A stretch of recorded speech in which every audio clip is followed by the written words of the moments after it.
नमस्कार।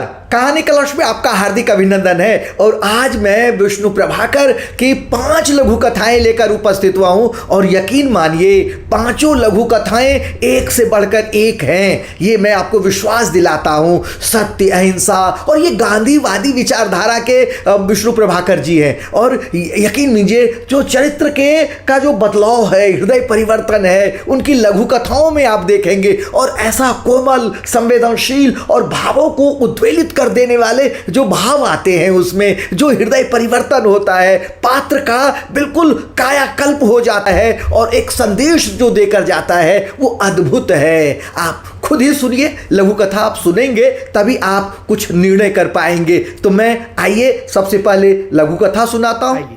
विष्णु प्रभाकर की लघु कथाएं जानने से पहले या उनकी लघु कथाओं को सुनने से पहले उनकी लघु कथाओं के बारे में जानते हैं। उनकी लघु कथाएं क्या हैं। गांधीवादी मसीहजीवी रचनाकार विष्णु प्रभाकर की लघु कथाएं मानवीय संवेदनाओं को न केवल स्पर्श करती हैं बल्कि वे रोचक और मनोरंजक होती हैं। सही मायनों में इनकी लघु कथाएं देखन में छोटन लगे घाव करे गंभीर को चरितार्थ करती हैं। विष्णु प्रभाकर जी के बारे में यदि यह कहा जाए कि वे सहज मानवीय संबंधों के अन्वेषी हैं तो कोई अतिशयोक्ति नहीं होगी। उनकी लघु कथाएं बेहद उम्दा और गजब की मानवीय भावनाओं को व्यक्त करने वाली होती हैं। तो आइए लघु कथा सुनते हैं। पहली लघु कथा है संवेदना। सदा की तरह गाड़ी स्टेशन पर रुकी ही थी कि नाना रूप भिखारी ने जाने कहां कहां से आकर खिड़कियों के सामने खड़े हो गए। एक अर्धनग्न लड़की वैसे ही अर्धनग्न और कुरूप लड़के को लिए ठीक मेरी खिड़की के आगे गिड़गिड़ा रही थी। बार बार डांटने पर भी जाने का नाम नहीं ले रही थी। हे भगवान, कब पीछा छूटेगा इन बदमख्तों से। हमारी सरकार इस ओर जरा भी ध्यान नहीं देती। कैसी ढीठ है, चुंबक की तरह चिपकी है खिड़की से। तभी एक पुलिस का सिपाही वहां आया और उस लड़की की चोटी खींचते हुए उसे दूर घसीट ले गया। वह चीख उठी। गोद के शिशु के क्रंदन से तो जैसे आकाश भर उठा हो। तब सहसा मेरे अंतर को एक हूक सी चीर गई। मेरी आंखें भर आईं और मैं उस सिपाही को गालियां देने लगा। देखिए, भावनाएं जो हैं या संवेदनाएं जो हैं, अगर कुछ क्रियात्मक काम नहीं कर सकते, अगर आप उसे मदद नहीं कर सकते, आप उसे कुछ इस तरह से मदद करने पर ही उस भावनाएं सार्थक होती हैं।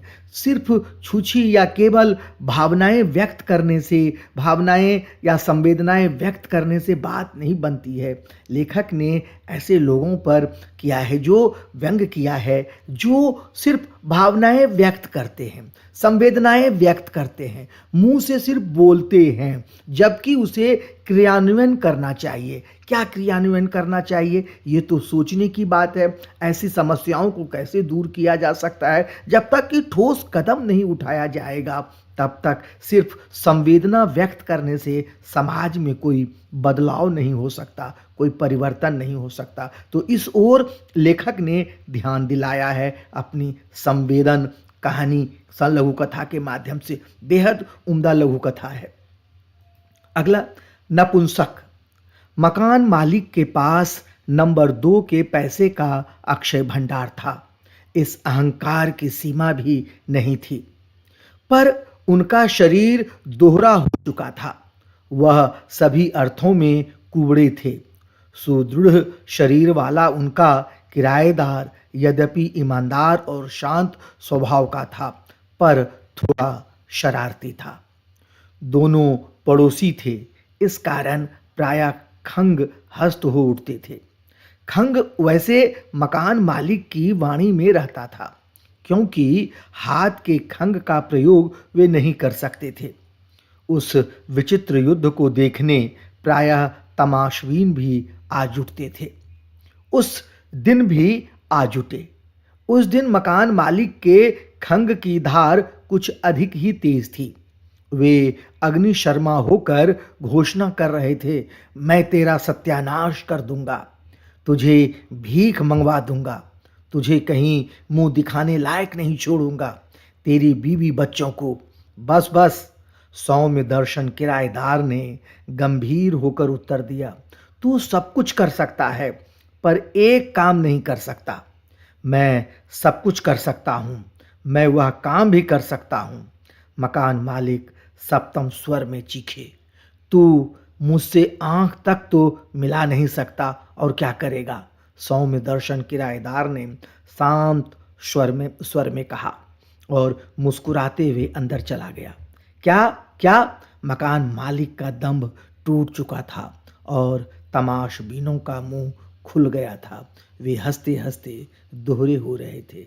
वे हंसते हंसते दोहरे हो रहे थे। नपुंसक, देखिए कितनी सार्थक है, कैसी ऐसी लघु कथा है जो झकझोर देती है।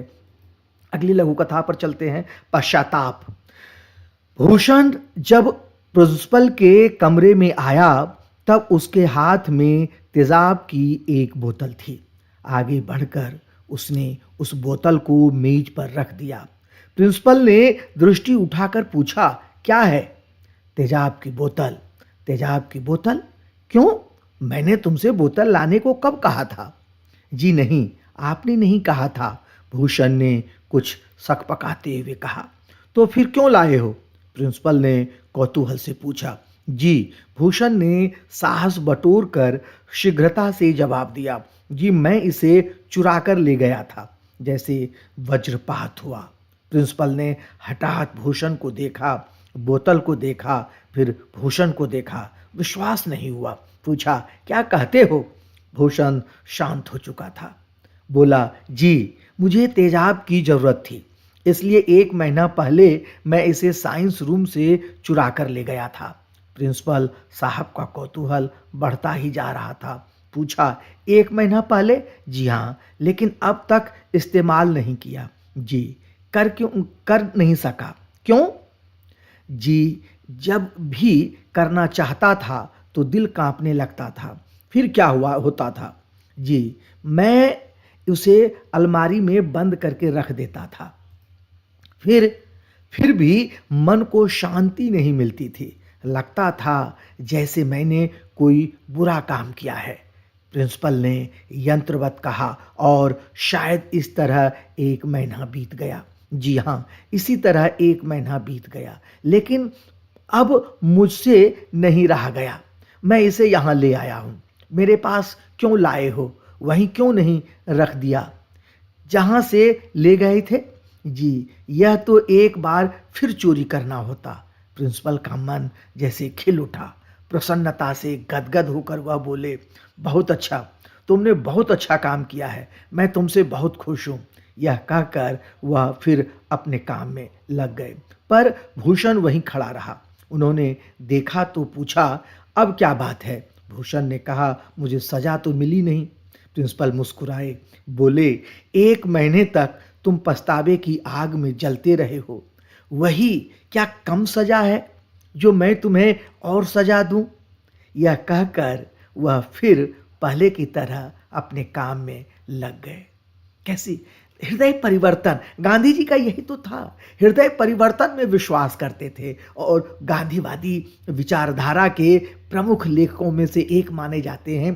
तो देखिए यहाँ पर भी उन्होंने हृदय परिवर्तन को कैसे महत्व दिया। जीवन में हृदय, कोई जरूरी नहीं कि जो गलत काम करने वाला है वह अच्छा नहीं हो सकता, वो उसका भी हृदय परिवर्तन हो सकता है और वह भी अच्छा हो सकता है। जो रावण है वह राम भी बन सकता है, और यही तो जीवन की विशेषता है। चलते हैं आगे लघु कथा की ओर। कह रहे 100 रुपये का नोट। एक ठेकेदार काम लेने के लिए एक अफसर के पास पहुंचा। बहुत देर तक इधर उधर की बातें करने के बाद ठेकेदार ने मतलब की बात शुरू की।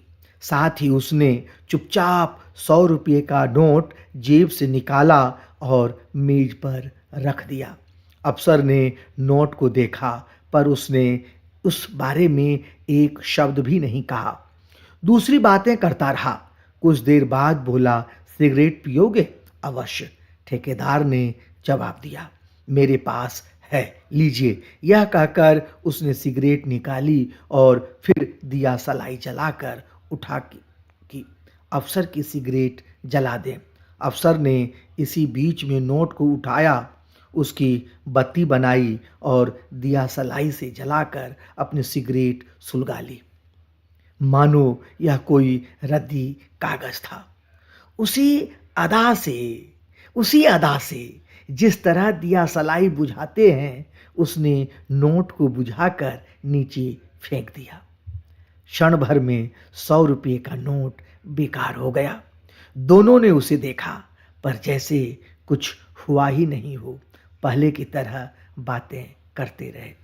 ये देखिए, जिसके लिए चरित्र का निर्माण जो है, अब विष्णु प्रभाकर जी की लघु कथाओं से सीख सकते हैं, इनकी कहानियों से सीख सकते हैं। आवारा मसीहा इनकी प्रसिद्ध रचना है, आपने पढ़ा ही होगा, लेकिन इनकी लघु कथाएं देखिए कितनी असरकारक हैं, कितनी अंदर तक छूती हैं लघु कथाएं इनकी। अभी तक मैंने 3 लघु कथाएं सुनाई हैं, और तीनों लघु कथाएं जो है बेहद मारक, दिल को छूने वाली लघु कथाएं। देखिए, यहाँ पर भी चरित्र के निर्माण पर, चरित्र पर बल दिया गया है, न कि धन पर। चरित्र का निर्माण सबसे ज्यादा महत्वपूर्ण है, चरित्र का निर्माण। इसलिए मैं तो कक्षा में जब पढ़ाता हूं, तो उस समय मैं बच्चों को चरित्र निर्माण पर जोर देता हूं कि चरित्र निर्माण अगर होगा तो देश का भी भविष्य उज्जवल होगा। बच्चों के अगर चरित्र निर्माण आप करते हैं तो देश का भी भविष्य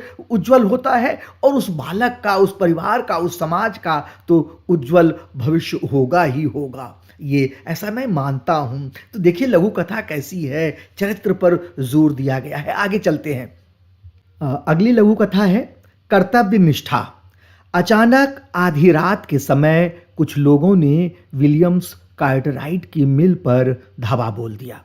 यह मशीन युग के शुरुआत की बात है। उस काल में ऐसी घटनाएं अक्सर होती रहती थी। मशीन ने शरीर श्रम की जीविका छीन ली थी। यह धावा भी इसी कारण हुआ था। धावा करने वाले भयानक शस्त्रों से सज्जित थे। उधर मिल वाले भी असावधान नहीं थे। उन्होंने ईंट का जवाब पत्थर से दिया। दोनों ओर से अनेक व्यक्ति घायल हुए। धावा बोलने वालों में बूथ नाम का एक युवक था। उसकी आयु केवल 19 वर्ष थी। इस हमले में उसकी एक टांग टूट गई। वह भाग नहीं सका और मिल वालों के हाथ पड़ गया। उसे अस्पताल ले जाया गया। वहां उसके पास सदा एक पादरी बैठा रहता था। मिल मालिकों को आशा थी कि वह पादरी को अपने दूसरे साथियों के नाम बता देगा। वे उन सब पर मुकदमा चलाना चाहते थे। बूथ इस बात को जानता था। एक दिन जब प्रभात की किरणें फूट रही थीं, उसने पादरी को अपने पास आने का संकेत किया। पादरी की आशा जगी। उसने बहुत ही प्यार से पूछा, कहो बेटे, क्या बात है? बूथ ने धीमे पर दृढ़ स्वर में कहा, अगर कोई आपको अपना रहस्य बताए तो क्या आप उसे गुप्त रख सकते हैं? हाँ, क्यों नहीं? पादरी ने बेहद प्रसन्न होकर जवाब दिया। मैं विश्वासघात को सबसे बड़ा पाप मानता हूँ मेरे बच्चे। बूथ के मुख पर प्रसन्नता की रेखाएं चमक उठी। उसने मुस्कुराकर शांति से कहा, मैं भी यही मानता हूं। इसके कुछ क्षण बाद ही उस रहस्य को अपनी छाती में छिपाए हुए उसने आखिरी सांस ली। ये कर्तव्य निष्ठा है। ये जो है किसी के विश्वास को न तोड़ना भी, ये गांधीवादी सिद्धांत का एक प्रमुख भाग है, हिस्सा है। इसलिए हमें भी अपने दोस्तों, अपने परिवार के सदस्यों या अन्य लोगों के विश्वास को बनाए रखना चाहिए। अगर आप पर कोई विश्वास कर रहा है तो कभी भी विश्वास को नहीं तोड़ना चाहिए। जीवन का एक उसूल यह भी होना चाहिए। ये लघु कथाएं आपको कैसी लगी? अच्छी लगी ना?